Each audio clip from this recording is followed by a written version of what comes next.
UDFന്റെ seat വിഭജന ചർച്ചകൾ, ഉഭയകക്ഷി ചർച്ചകൾ ഉടൻ തന്നെ പൂർത്തിയാക്കും. മുസ്ലിം ലീഗുമായിട്ടുള്ള ഉഭയകക്ഷി ചർച്ചകൾ ഞങ്ങൾ നേരത്തെ നടത്തിയിരുന്നു.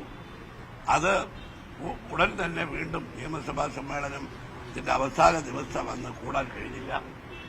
അതിനെ തുടർന്നാണ് KPCC പ്രസിഡന്റും പ്രതിപക്ഷ നേതാവും നയിക്കുന്ന ഈ സമരാഗ്രി യാത്ര നടന്നുകൊണ്ടിരിക്കുന്നത്. ഉടൻ തന്നെ UDFന്റെ മുസ്ലിം ലീഗുമായിട്ടുള്ള ഉഭയകക്ഷി ചർച്ച പൂർത്തിയാക്കി UDF യോഗം ഉടൻ തന്നെ വിളിക്കാനാണ് ഞങ്ങൾ ആലോചിക്കുന്നത്. ഒരു അനിശ്ചിതവും ഞങ്ങൾക്കില്ല. മുസ്ലിം ലീഗിന് അനിശ്ചിതം ഉള്ളതായിട്ട് നിങ്ങളോട് അവരാരും പറഞ്ഞിട്ടുമില്ല.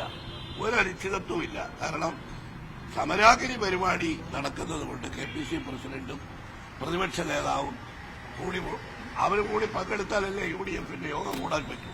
അതുകൊണ്ട് അല്പം നീണ്ടുപോയി. ഈ 1-2 ദിവസത്തിനകം തന്നെ UDF യോഗം എന്ന് കൂടുമെന്ന് ഞങ്ങൾ തീരുമാനിച്ചു. സ്ഥാനാർത്ഥി ചിത്രം ഏതാണ്ട് വ്യക്തമായല്ലോ. ആശങ്കയുണ്ടോ? വലിയ മുതിർന്ന നേതാക്കളെ അടക്കം രംഗത്തിറക്കി. അതൊക്കെ CPI-ക്കാരോട് ചോദിക്കണം. ഞങ്ങൾക്ക് ആര് സ്ഥാനാർത്ഥിയായാലും LDFന്റെ സ്ഥാനാർത്ഥികളോടല്ലേ UDF ഏറ്റുമുട്ടാൻ പോകുന്നത്. കഴിഞ്ഞ തവണയും അവരോട് ഏറ്റുമുട്ടിയല്ലേ 19 സീറ്റ് ജയിച്ചത്. ഈ 3-ാം സീറ്റിന്റെ കാര്യത്തിൽ അത് അവർക്ക് അർഹതപ്പെട്ടതാണ് എന്ന തരത്തിൽ K മുരളീധരൻ അടക്കമുള്ള നേതാക്കൾ പ്രതികരണങ്ങൾ നടത്തിയിട്ടുണ്ട്. അപ്പോൾ അത്തരത്തിലൊരു അതല്ല മുരളീധരന്റെ അഭിപ്രായം. ഞങ്ങൾ കാര്യം ചർച്ച ചെയ്തുകൊണ്ടിരിക്കുകയാണ്. ചർച്ച ചെയ്തുകൊണ്ടിരിക്കുന്ന ഒരു കാര്യത്തെക്കുറിച്ച് ഇപ്പോൾ അഭിപ്രായം പറയാൻ UDF കൺവീനർ എന്ന നിലയ്ക്ക് എനിക്ക് സാധിക്കില്ലല്ലോ.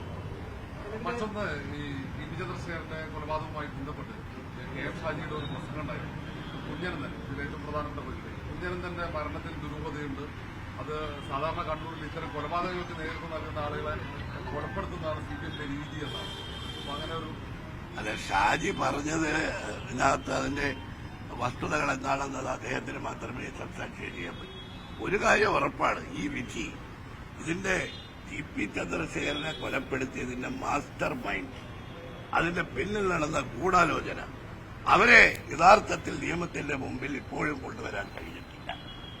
അവരാരാണെന്ന് കേരളത്തിലെ ജനങ്ങൾക്കറിയാം, മാധ്യമങ്ങൾക്കറിയാം, കോടതിയുടെ മുമ്പിലും അവരുടെ യഥാർത്ഥമായിട്ടുള്ള ചിത്രമൊക്കെ മനസ്സിലുണ്ട്.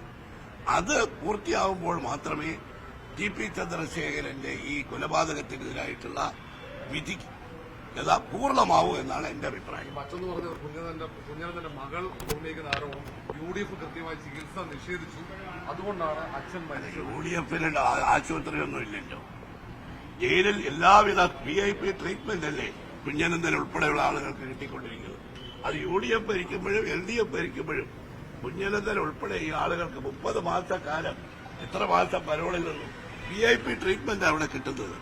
VIP ട്രീറ്റ്മെന്റ് കിട്ടാത്തിടത്ത് ഭീഷണിപ്പെടുത്തി എല്ലാ സൗകര്യങ്ങളും ഏർപ്പെടുത്തുന്ന പ്രതികളാണെന്നുള്ളത് മാധ്യമങ്ങൾ തന്നെ റിപ്പോർട്ട് ചെയ്തിട്ടുള്ളതാണ്.